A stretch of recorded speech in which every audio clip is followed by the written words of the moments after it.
Welcome to Reflect Reads, where we bring you audiobooks on the go, anywhere and anytime. At Reflect Reads, we get straight to the point by summarizing each book with clear and concise insights, paired with real-life case studies to help you connect the lessons to your own experiences.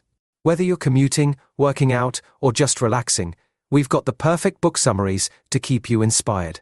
If you find value in our audiobooks, don't forget to subscribe and hit the notification bell so you never miss an update.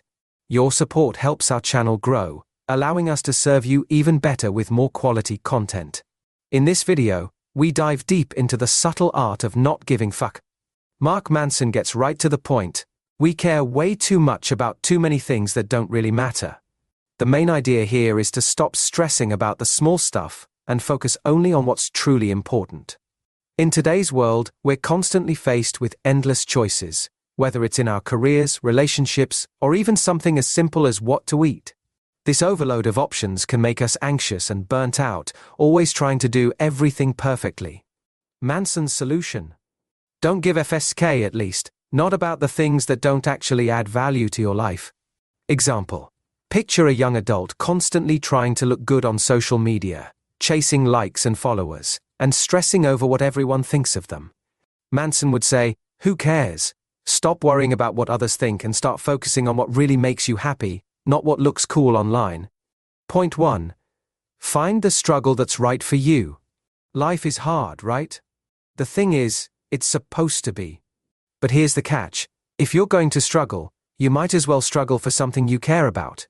Manson wants us to get real about what we want in life, and then embrace the challenges that come with that goal. It's not about finding an easy life, but about finding something worth fighting for. We all want success, but Manson points out that success comes with its own set of struggles. For example, a lot of people dream of becoming entrepreneurs. It sounds great, being your own boss and making tons of money. But the reality is long hours, tons of stress, and big risks. So, before jumping in, you've got to ask yourself, do I love the grind that comes with it? Real-life example: think of Steve Jobs. Sure, he's one of the most famous entrepreneurs, but he didn't get there by taking the easy route. He had setbacks, failures, and sleepless nights. But Jobs was so passionate about creating cool tech products that he didn't mind the struggle. It was part of the journey. Manson shares his own story about starting a dating blog. It was tough at first, but because he was passionate about it, he pushed through the tough times. Eventually, his blog blew up, and he turned it into a full-time job. Point 2. Suffering can lead to happiness. Manson's next big point is that some of the best things in life come from enduring some form of suffering. He talks about Dave Mustaine, who got kicked out of Metallica right before the band made it big. Mustaine went on to form his own band, Megadeth, which sold millions of albums. But here's the twist: despite his success, he was still bitter about not being part of Metallica. The endless comparison to their success ate him up inside. Then, Manson contrasts Mustaine's story with Pete Best, the original drummer of the Beatles. He was replaced by Ringo Starr and watched the Beatles become one of the biggest bands ever. But Pete didn't let it ruin him. He eventually found happiness by focusing on his love for music, instead of fame. Real-life example: ever had a friend who's constantly comparing themselves to others? Maybe they've got a good job, but they feel bad because their friend earns more money or has a nicer car. Manson would say, stop comparing yourself to others, find your own path, and let go of the jealousy. More thoughts: today's social media culture pushes us to measure our lives by what others are doing. We see influencers with seemingly perfect lives and wonder why we don't have the same. Manson is telling us that as long as we keep comparing, we'll never feel happy or satisfied. The key is to set your own goals and measure your success by your own standards. Point 3. Stop focusing on shitty values. Manson argues that many people are focused on what he calls shitty values, things like chasing pleasure, money, or external validation. He says that these values don't bring lasting happiness and can even make us feel worse. Instead of worrying about material success or other people's opinions, Manson encourages us to focus on values that are real and make our lives better in meaningful ways. Real-life example: think of a celebrity who's always showing off their expensive cars and designer clothes. They may look happy on the outside, but many of them are battling depression or addictions. Why? Because chasing after superficial things doesn't bring real joy. Manson would tell them to ditch those crappy values and focus on what really matters, like family, creativity, or personal growth. Instead of chasing things like money or fame, Manson suggests that values like honesty, generosity, or creativity are way more fulfilling. These are values that help you grow and make the world around you better. Extra example: J.K. Rowling didn't write Harry Potter because she wanted to get rich. She was dirt poor when she started, but her love for storytelling kept her going. Eventually, her books became a worldwide phenomenon, but it wasn't about the money, it was about doing what she loved. Point 4. Take full responsibility for your life. Here's a tough pill to swallow. If you want to be happy, you've got to take full responsibility for your life. Manson explains that many of us like to blame other people or external circumstances for our problems, but that only makes us feel like victims. Taking control of your own happiness means owning up to your choices and the things you can control. He shares the story of William James, who was born into a wealthy family but faced serious illness and failure. After reading some philosophy, James realized that he was in charge of his own destiny, even if life had dealt him a tough hand. That mindset change helped him become one of the founding figures in American psychology.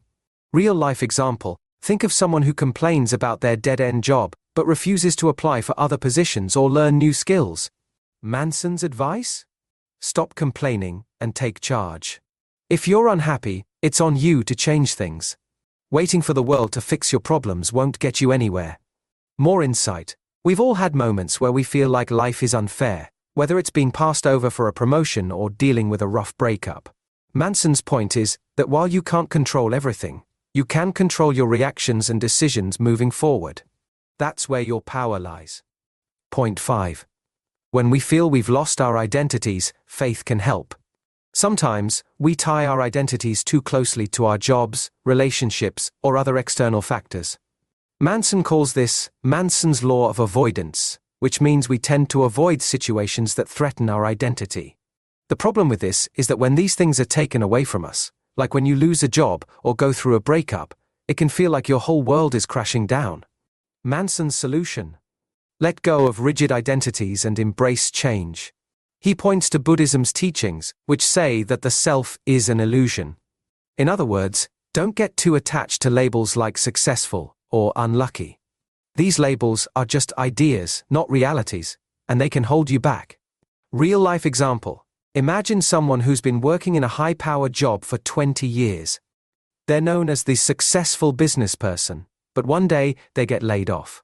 Instead of seeing this as an opportunity to grow or try something new, they spiral into a crisis because their identity was so tied to their career. Manson would say, it's okay to redefine yourself. Don't let one label define your entire existence. Point 6.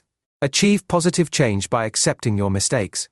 We all know someone who never admits they're wrong, or maybe we've been that person at times. Manson argues that the key to growth is accepting your mistakes and learning from them. If you're always convinced you're right, you're not leaving room for improvement.